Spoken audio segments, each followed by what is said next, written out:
Well, welcome back into the Mid-Norfolk garden. We've got a gorgeous evening here. Sunlight's just streaming in from the west across this patio area, which is really coming into its own this year. Beautifully sheltered by the bank that's really grown very tall. Mixture of Buddleia, Philadelphus, this little rose behind me that's just peppered with these buttonhole roses, but the main colour that's really filling this courtyard now is this yellow. Just look at these, they've never flowered quite so well, mainly because I think they've had such a good wet season. Usually tend to suffer from a bit of drought, but not this year. Absolutely loving the conditions they're getting and rewarding us with this absolute thick border of colour that should last for another week to a fortnight. We've also got some colour forming on these apples, which I didn't spot earlier in the season. They're very small. Having said that, this is a little overcrowded. I think the first variety I've just shown you is an early ripening one. This, although it's red, is nowhere near ripe yet. Still going to be a few weeks, probably towards the middle of October or even later, before that one is ready for picking. But it's starting to show some colour and looking quite attractive already. Just look at the autumn colour coming on these berries. Upright habit. It flowers with a tiny little yellow flower earlier in the summer, and then now is absolutely peppered with these flowering fruits. Beautiful red against the lime green foliage, which again is held very upright, and the nice red stems just picking up the colour in those berries. This apple tree is normally one of our stalwart fruiters.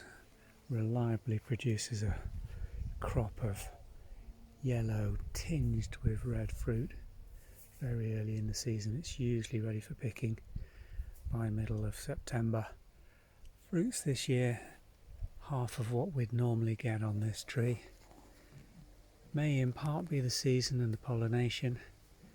Starting to think whether actually some of the problems with this tree could be a combination of these two big beeches, which are now really putting a massive amount of growth on. Since we took down, you can just see that thick heavy stump of the old oak which was diseased and dying. Had to remove that, would normally leave it in place, but because it's overhanging a public footpath and bits were dropping out on a pretty regular basis, thought the safest thing was to remove it. And we did have both these beeches, the green and copper beech, that were a little in its shadow and not really filling in well, but now they are really appreciating the extra light they're getting. But my apple tree probably is going to suffer as a result. I haven't helped it by planting Paul's Himalayan musk in it, which is a thug of a rose, and as you can see again, predominantly on the southern aspect of this apple tree and growing away literally as we speak. I love this little Buddleia. It's quite an unusual one, but not that rare. Grows very reliably here. It's quite hardy. Again, a late flowering variety. Butterflies are really enjoying it, and the bees. Good nectar and pollen rich. And again, predominant colour we've got in the garden this time of the year is this lovely yellow. I think we might have some monkjack in the back of this. He's looking very interested and something's moving. It's really now the time I've got to girder my loins and get the strimmer out to cut back this meadow under the old orchard. It's grown very heavily this year, and the heavy rain and wind have left the thatch pretty horizontal rather than vertical, so this is going to be a right job to remove with a strimmer. It's going to clog it very, very repeatedly.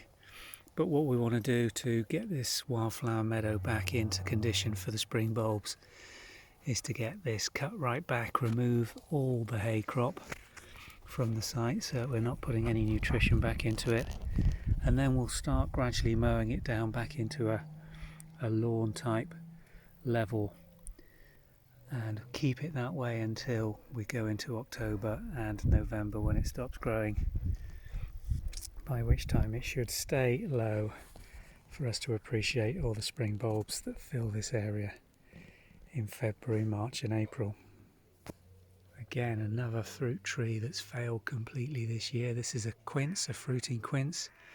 Showed you it last year with some beautiful yellow quinces on it. This year, a lot of black spot on it. Almost looks as bad as some of our roses. This, a lot of leaf about to drop very early. Not a single fruit on it. And another one that's done exactly the same. This little pear tree. It's a culinary pear, usually absolutely covered. And this year, I haven't spotted a edible fruit. I think that is the entire crop, not really worth growing any further than that. Good sized tree, again black spot on the leaf.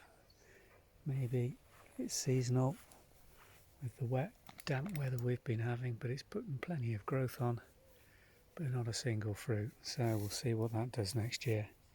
Be interesting to see. But a lot of the apple trees in this area haven't done anything at all. Even the plum's looking really, really sorry for itself. This little apple that had set some fruit earlier on, because of the sparsity of the fruit, I think it's almost all gone to the roe deer that come in here, with the exception of that one apple. And again, it's just sitting here not doing very much at all in terms of its growth, whereas at least the more established trees are putting some decent top growth on. We'll have to get in here and prune this one later in the season. The growth on here is in excess of 3 foot this year. But again, where are the apples? Very few, and where they are, they've got a lot of spot on them, and there's nothing here I can see really that's going to store. We normally manage to keep this apple right the way through to February or March, but I'm going to have absolutely nothing to pick off this. I'm totally reliant on those little younger trees that we showed you earlier on. So an interesting season. We'll see how things go over the next few weeks. I'll hopefully be able to show you this meadow when it's trimmed back down, and I've run the mowers over it a few times and got it back into condition.